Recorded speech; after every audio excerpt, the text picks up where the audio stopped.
Hello friends, welcome to my channel. তো গঙ্গা পুজোর দিন আমরা গিয়েছিলাম গাজনতলায় হংসদেবের নতুন মন্দিরে। হংসদেবকে উদ্বোধন করেছিল, তাই সেটাই দেখতে গেছি। দেখো নতুন মন্দির কত সুন্দর করেছে।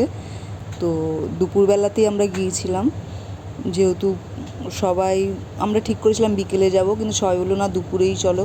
দুপুরেই ঘুরতে ঘুরতে চলে গিয়েছি। দেখো অনেক লোকজন চারিদিকে, ইসকন থেকেও অনেক প্রভু মহারাজ সব এসেছিলো।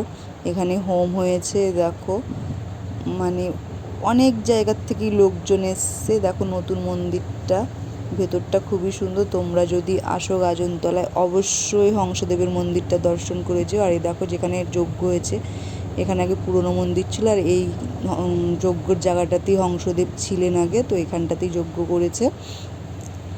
তো আমরা সবাই হংসদেবকে তো দর্শন করতে পারলাম না, গেট বন্ধ ছিল, তাই ওখানেই আমরা সব প্রণাম করে নিলাম হংসদেবকে। আর এই সাইডে প্রসাদের ব্যবস্থা ছিল, তো সবাই মিলে প্রসাদ নিয়ে নিলাম অল্প করে। তো প্রসাদ খেয়ে তারপরে সবাই একটা দুটো করে সব ছবি তুললো, আর চারিদিকটা আমরা একটু ঘুরলাম। আর ওখানে যেহেতু পর্দা লাগানো ছিল, পর্দাতে হচ্ছে গিয়ে আবার একটু দেখেও নিলাম। পর্দাতে হংসদেবকে কীভাবে কী করেছে সব দেখা যাচ্ছিলো, কারণ কি এত লোক ছিল, সবাই দূরে যারা ছিল ওরা তো দেখতে পারবে না, তাই পর্দাতেই সবাই দেখেছে। তো আমাদের একটু মনটা অবশ্যই খারাপ ছিল, আমরা যেহেতু হংসদেবকে দর্শন করতে পারিনি। আমাদের বাড়ি যেহেতু এখানেই, তো আমরা আসতে যেতে হংসদেবকে দর্শন করতে পারি, কিন্তু আজকের দিনে করতে পারিনি।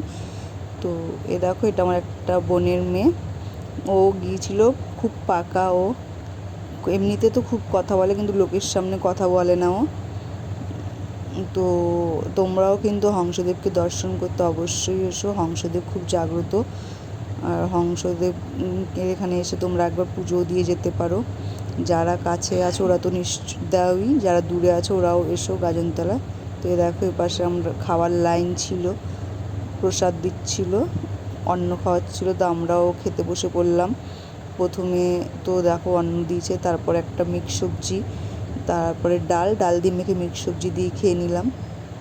দেখো ওপরের আকাশটা একটু মেঘলা ছিল, তো সবাই খাচ্ছি। তারপরে দিল আলু পটলের রসা। প্রসাদটা খেতে খুব ভালো হয়েছে। খেতে খেতে দেখি গাছের উপরে 3টে লক্ষ্মী প্যাঁচা। তো আজকের ভিডিও এ অবধি, ধন্যবাদ।